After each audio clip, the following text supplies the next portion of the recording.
चाहिए। मान लो आप परिवार में हैं, आप परिवार के बड़े हैं, आप पापा हैं, आपको कमाना है, आपको अपने बच्चों की खुशी का भी ध्यान रखना, अपने परिवार को भी अच्छी तरह चलाना है, सबकी केयर करनी है, लेकिन आपके अपने पास भी एक सुंदर लक्ष्य जीवन का होना ही चाहिए, जिसे पूर्ण करने के लिए आप अपने को डेडिकेट करें। तो दोनों चीजें हमें लेकर चलनी पड़ती हैं। और जहां तक रही बात पश्चाताप की, रिग्रेट की, मैं तो ये देखता हूँ मरने के समय तो छोड़ो, लोग जीवन में ही बहुत पश्चाताप करते हैं और ये अच्छा होता है। अंत में पश्चाताप करने से अच्छा है पहले ही पश्चाताप कर लेना, क्योंकि पश्चाताप के साथ रियलाइजेशन है। बिना रियलाइजेशन के किसी को रिग्रेट नहीं होता। तो अगर जीवन के मध्य में कोई रियलाइज कर ले मैं यहाँ गलत हूँ, मैंने अपने पिछले 10 सालों में ये गलतियां कर ली हैं बुरे संग में आकर, अब मुझे उनसे मुक्त हो जाना है, हो जाते हैं लोग। और हम मुझे अपनी राह बदल देनी है। हमारे यहाँ बहुत लोग ऐसे आते हैं, मेरे से कांटेक्ट करते हैं, युवा भी युवतियां भी, कहते हैं हमारा जीवन पिछला 10-12 साल बुरे संग में आकर हमने कई गलत कदम उठा लिए। अब हमें पश्चाताप हो रहा है जब समझ आई है कि अगर हमारे बच्चे ऐसा करने लगे तो क्या होगा, अगर हमारा पति ऐसा करने लगे तो क्या होगा, अगर हमारी पत्नी ऐसा कर रही हो तो क्या होगा। तो बीच में ही पश्चाताप होने से वो संभल जाते हैं, सुधर जाते हैं, तो अंत समय सुहाना होता है। अंत समय का बड़ा महत्व है, क्योंकि अंतिम मनुष्य की जो स्थिति है, अंत में जो उसकी इच्छाएं हैं, अंत में जो उसकी भावनाएं हैं, या इन सब का सार कहें, अंत में जो उसके विचार हैं, उसके आधार से उसका पुनर्जन्म होता है। इसलिए हम ऐसे अच्छे कर्म करें, पुण्य कर्म करें, दूसरों को सुख दें, दूसरों की भलाई करें, किसी के काम आ जाए हम जीवन में, उसकी दुआएं हमारे साथ रहेंगी अंत में। क्योंकि ये अंत की गति बड़ी गहन है। जब किसी मनुष्य का अंत आता है, कईयों ने देखा होगा कि 1-2 दिन पहले मनुष्य पूरा फ्रेश हो जाता है, ठीक हो जाता है, उसका चेहरा चमकने लगता है। ये उन लोगों के साथ होता है जिनके अच्छे कर्म बहुत हैं, पुण्य कर्म बहुत हैं, तो वो सब उनके सामने आ जाते हैं और वो हेल्दी हो जाते हैं 1-2 दिन के लिए। बहुत लोग कहते हैं हमारे पापा 2 दिन पहले बिल्कुल ठीक हो गए थे, चेहरा खिला हुआ था, अचानक शरीर छोड़ दिया। तो ये उनके साथ होता है। और जिनके पाप कर्म बढ़े हुए, जिन्होंने लोगों को कष्ट दिया है, जिन्होंने बहुत टॉर्चर किया दूसरों को, दूसरों का धन छीना है, धोखा दिया है, विषय विकारों में बहुत रहे हैं, उनकी अंतिम स्थिति दुर्गति की होती है। लोग देखते हैं उनके चेहरे पर खिंचाव है, जैसे वो अंदर में सजाएं भोग रहे हों, कष्ट पा रहे हों, एक सुखद फीलिंग नहीं है। तो हमें खुद सोचना है और उसका इफेक्ट अगली यात्रा पर होता है। जी जी, तो अंत में जाके रिग्रेट करने की बजाय हम पहले ही अपने आप को और सुधार लें, चेंज कर लें, ताकि उस समय जाकर के वो बात ना आए। तो भ्राता जी, एक चीज ये देखने में आती है, कई बार हम हमारी गलती के कारण, किसी गलती के कारण, मेरा जो बहुत निकटतम व्यक्ति रहा है, मेरा प्रियजन रहा है, मेरा बहुत ही क्लोज फ्रेंड रहा है, वो दूर चला गया, डिस्कनेक्ट हो गया मुझसे मेरी किसी गलती के कारण। अब मैं तो यहाँ पछता रहा हूँ, लेकिन वो चूंकि अब मुझसे दूर है, तो वहां तक बात भी नहीं पहुंचाई जा रही है। तो इस रिग्रेट को कैसे दूर करें? बिल्कुल, ये घटनाएं तो बहुत हो रही हैं। कम से कम 10% to 20% केसेज ऐसे हो रहे हैं जी। मुझे कल ही एक लड़की ने फोन किया, मेरे 4-5 फ्रेंड थी लड़कियां ही, अभी बात नहीं करती, मेरे से जरा सी गलती हो गई थी। बिल्कुल यही केस, सबने फोन बंद कर लिए हैं, कोई कांटेक्ट नहीं है। मैं बहुत दुखी हो रही हूँ, उनसे क्षमा भी मांगू तो कैसे मांगू, बात तो कोई कर नहीं रहा है। तो इसमें एक बहुत अच्छी विधि है जो सबकॉन्शियस माइंड की विधि है। सबकॉन्शियस लेवल पर हम इनको सुधार सकते हैं। जब वो व्यक्ति सोए, मैं यही केस लेकर क्लियर करता हूँ, वो 4 उसके फ्रेंड हैं और वो सवेरे 5 बजे सोई हैं, तो ये उससे पहले उठें और थोड़ा मेडिटेशन करें। मेडिटेशन करना इसलिए जरूरी है ताकि हम एनर्जेटिक हो जाएं, हमारे अंदर पावर आ जाए, हमारी सोई हुई शक्तियां जग जाएं। फिर उन चारों को आत्मा देखें, दे आर गुड सोल्स। संकल्प करें, दे आर गुड सोल्स, वे बहुत अच्छी आत्माएं हैं, भगवान के बच्चे हैं, मेरे गुड फ्रेंड हैं। ये 3 संकल्प 5 बार कर लें। वो बहुत अच्छी आत्माएं हैं, भगवान के बच्चे हैं, मेरे गुड फ्रेंड है। फिर हाथ जोड़ के उनसे मन ही मन क्षमा याचना कर लें, मेरे से गलती हो गई, मैंने अपनी गलती रियलाइज कर ली है, हम तो पुराने फ्रेंड हैं, अब सदा फ्रेंड ही रहेंगे, आप मुझे क्षमा करें। रोज करेंगे, सेम टाइम करेंगे तो 7 दिन में ही परिणाम सुखद हो जाएगा। जी जी जी। और ये स्थिति हमारी जो हम चाहते हैं कि सामान्य हो जाए, वो स्थिति सामान्य हो जाएगी। कई बार ऐसा होता है कि कोई एक बड़ी गलती हमसे ही हो गई है, अब वो चीज हम किसी से शेयर भी नहीं कर सकते, यदि हम शेयर करते हैं तो स्थिति और बिगड़ जाएगी, ऐसा हमें लगता है। जो अभी के रिलेशन है वो रिलेशन और खराब हो जाएंगे, ऐसा लगता है। लेकिन मन ही मन वो चीज चुप भी रही है, तो यहाँ फिर व्यक्ति क्या करे? बिल्कुल, ये परिस्थिति भी बहुतों की है और मैं तो कहूंगा कम से कम 80% लोग इस व्यथा से गुजर रहे हैं कि उन्होंने खुद गलती कर ली है और बस उनकी तीसरी आंख खुली है और उनको रियलाइज हुआ ये हमने क्या किया। बताने की बात तो होती नहीं, बताना गलती मानी जाएगी। तो हमारे यहाँ स्पिरिचुअलिटी में तो एक बहुत अच्छा सिद्धांत है जी। जो हम राजयोग मेडिटेशन करते हैं, हमारा भगवान से नाता रहता है और उसने हमें बहुत अच्छी राय दी हुई है कि जब तुम सो मेरे से बात करो और वो सब जो तुम्हारे मन को भारी करने वाली चीजें है ना, मुझे सुना दो, अर्पित कर दो, फिर मैं जानूं और लाइट हो जाओ, बी लाइट, और अगले दिन का एंजॉय करो। बस जो आज तक हुआ, मान लो 40 साल में हुआ है, वो उसको बिल्कुल फिनिश कर देना है, डिलीट कर देना है। और हम दूसरा तरीका एक लोगों से कराते हैं कि भगवान के नाम एक लेटर लिखो, रात को 5 दिन लिख दो रोज और दिखा दो कि लो शिव बाबा, इसे स्वीकार कर लो, ये मेरे अंदर की गंदगी है, ये मुझसे भूल हुई है, मैंने रियलाइज कर लिया है, अब मैंने अपने को बदल लिया है, ये गलती दोबारा मेरे से कभी नहीं होगी, आप मुझे क्षमा दान दें। तो क्या होता है इससे? वैसे तो कर्मों का फल मिलता ही है, लेकिन मन लाइट हो जाएगा।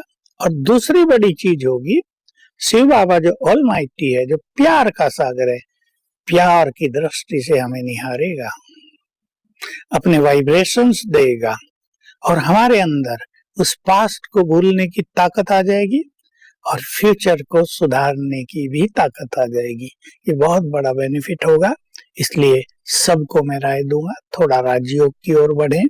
आप नहीं बढ़ पा रहे तो भगवान को जिस रूप से भी आप पहचानते हैं, भावना रखते हैं, उसके नाम रात को कम से कम 5 दिन ऐसा लेटर लिख दो। जी जी, उससे थोड़ा सा ये हल्का हो जाएगा।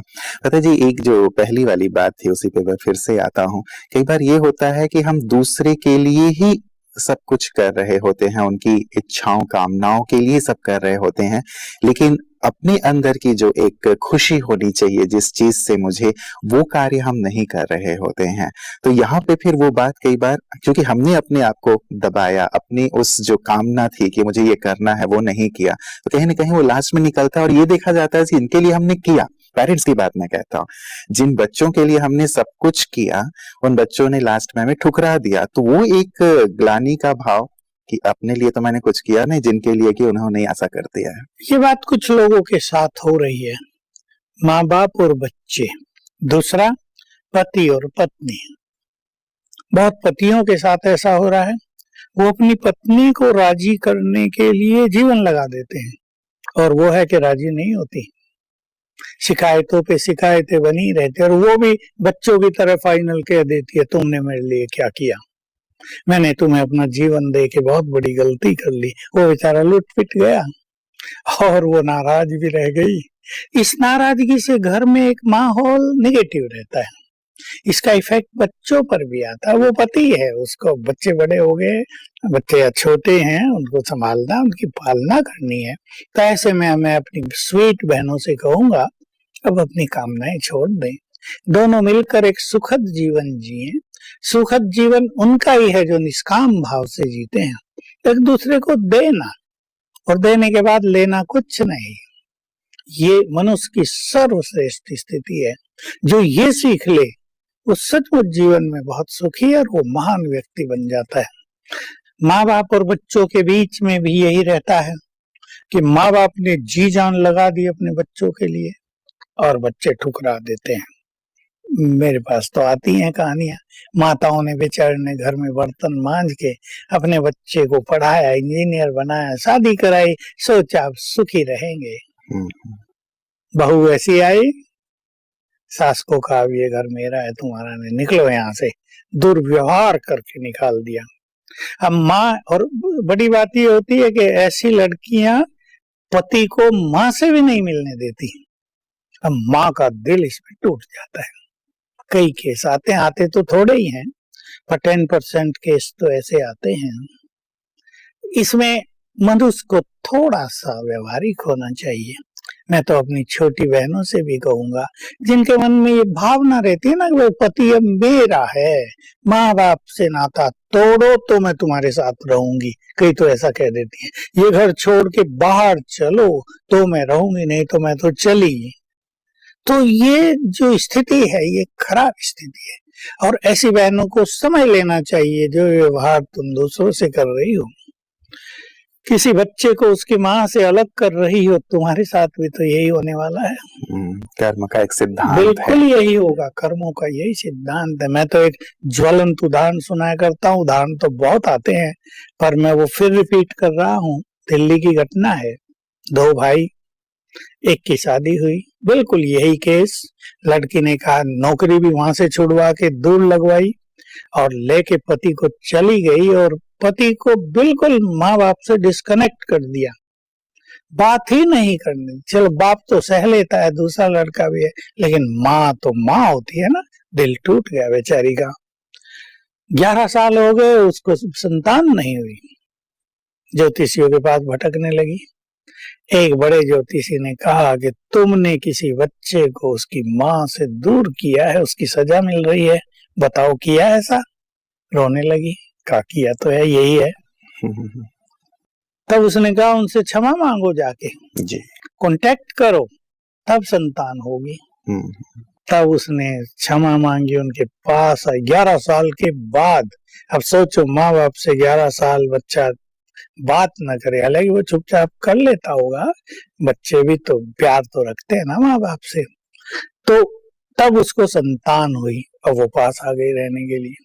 तो जो व्यवहार हम दूसरों से करते हैं वो हमें जरूर मिलता है। इसलिए किसी को भी हमेशा विवश न करें कि वो हमारी इच्छाओं के अधीन जीने लगे। उससे मनुष्य के स्वतंत्र विचार नष्ट हो जाते हैं, उसके विचार दब जाते हैं, उसमें निगेटिविटी आने लगती है, वो एक लिमिटेड दायरे में स्थित हो जाता है ऐसा व्यक्ति। इसलिए मनुष्य को भी चाहिए वो थोड़ा ऐसे में स्ट्रिक्ट भी रहे, नहीं मेरे माँ बाप हैं, तुम्हें जाना हो जाओ, कह देते हैं कई लोग, फिर उसको अकल आती है, इन्हें तो कह दिया जाओ, अब कहाँ जाओ। तो थोड़ा सा बैलेंस रखिए। बिल्कुल बिल्कुल, मतलब इतना पराधीन नहीं हो जाना चाहिए कि जो हमारे दायित्व हैं उनका हम निर्वहन ना करें। एक जो आपने क्षमा की बात कही ब्रता जी, अब शायद उनको वो रियलाइजेशन नहीं थी, जब किसी ने कहा तब वो रियलाइज की और उन्होंने वो क्षमा याचना की। कई बार हम कईयों का दिल दुखाते रहते हैं, कईयों को तकलीफ देते रहते हैं और हम ये समझते हैं कि हम सही हैं। तो ये जो एक रियलाइजेशन है, सच्चाई की समझ, जिसके कारण मैं भी तकलीफ में आ सकता हूँ, आ सकती हूँ, वो रियलाइजेशन कैसे हो? क्योंकि गलतियां तो व्यक्ति करता रहता है लेकिन उस चीज को समझता नहीं। बिल्कुल, ये सच्ची बात है। और एक बड़ी पॉपुलेशन इसमें पुरुषों की भी है और नारियों की भी है, दोनों इसमें इन्वॉल्व हैं। कई पुरुष भी दूसरों को टॉर्चर कर रहे हैं, भिन्न भिन्न तरह से टॉर्चर करते हैं। जैसे उसकी पत्नी बहुत अच्छी है, बड़ी ऑनेस्ट लॉयल है, लेकिन वो कहीं और लग गया है। अब पत्नी को पता चल गया है, अब बेचारी मन मार के रहती है, कहती भी है लेकिन वो गुस्सा करता है, घर से निकाल देने की धमकी देता है। तो ये बहुत बड़ी गलती हो रही है मनुष्यों से, चाहे वो नर हो या नारी, कि वो गलती करके गलती को रियलाइज नहीं कर रहे। और ये मनुष्य के दुर्विवेक की पहचान है, उसकी जो तमो प्रधान बुद्धि बन गई है, ये उसकी पहचान है। नहीं तो हर मनुष्य के अंदर देवत्व है, वो जरा सी भी गलती करता है, अंतरात्मा आवाज देती है, you are wrong here, change करो इसे। लेकिन मनुष्य की तामसिक वृत्तियां उसको दबा देती हैं, मैं राइट हूं। तो इसमें हमारा ईश्वरीय ज्ञान और योग बहुत बड़ी भूमिका निभाता है। और हमारे यहाँ तो हमें लाखों के अनुभव प्राप्त हैं कि लोग आए, रियलाइज योग लगाया, भगवान से जुड़े, उन्हें पता चला तुम भगवान की संतान हो, उन्हें पता चला तुम कभी देवता थे, तो कॉन्शियसनेस सुपर हो गई, सुप्रीम हो गई, और छोटी गलतियां रियलाइज होने लगी। क्षमा मांगी, शिव बाबा से लिख कर दिया, लाखों बातें हैं हमारे यहाँ। तो हम देखते हैं जब मनुष्य को उसकी अपनी रियलिटी की रियलाइजेशन हो जाती है, जी। मैं कौन, कितनी पवित्र आत्मा हूं मैं, और ये मैं क्या कर रहा हूँ, तब अंतरात्मा उसको धिक्कारेगी, तुम देवकुल की आत्मा और ये क्या कर रहे हो, मुर्गे खा रहे हो, लगता oh no no big mistake, वो छोड़ देते हैं।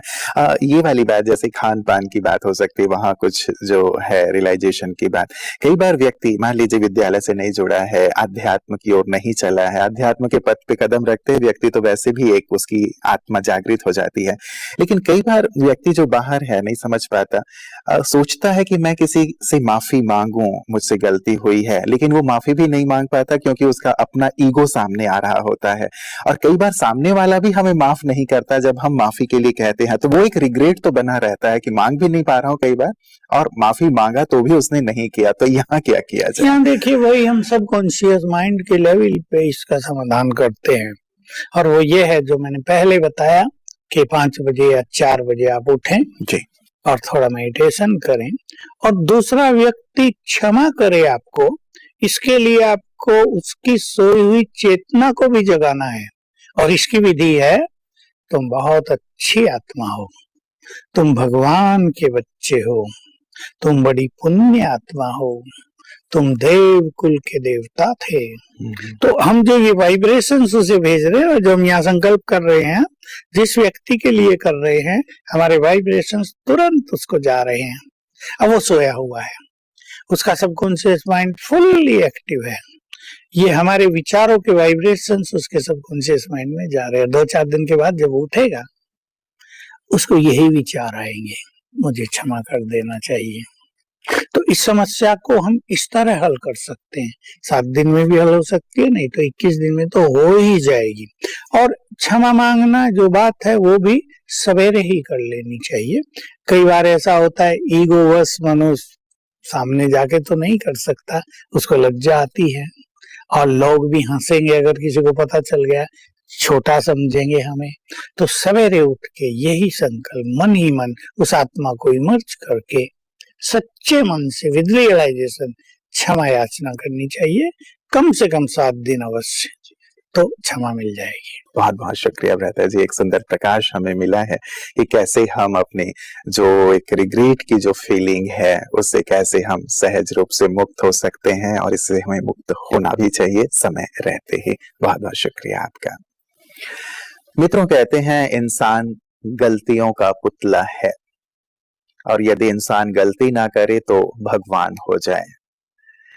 यूं तो मन को रखने के लिए बात कह दी गई है, और इस बात को कहने का ये भी मतलब नहीं है कि व्यक्ति, इंसान गलतियां करता ही रहे, क्योंकि जब भी व्यक्ति गलती करता है तो अंतर मन जरूर ही उसे बाइट करता है कि नहीं, ये कार्य गलत हुआ, ये तुम्हें नहीं करना चाहिए। जीवन के अंत में पहुंचकर कई बार ऐसी गलतियां खाती हैं व्यक्ति को कि ये चीज मुझे नहीं करनी थी, और ना ही मैंने इसके लिए सामने वाले व्यक्ति से माफी मांगी। तो एक तो हम गलतियां न करें, और यदि गलतियां हो भी जाती हैं तो हम उसे दिल से स्वीकार करते हुए सामने वाले व्यक्ति से माफी मांग लेते हैं, या उस गलती को सुधार लेते हैं। तो जिस अंत की हम बात कर रहे हैं कि अंत में पहुंच करके एक रिग्रेट फील करता है व्यक्ति, और उस रिग्रेट को फिर दूर करने का, उस पश्चाताप को करने का फिर कोई अर्थ नहीं रह जाता है, एक दुख और तकलीफ के साथ हम जीवन का अंत करते हैं, ये ना हो।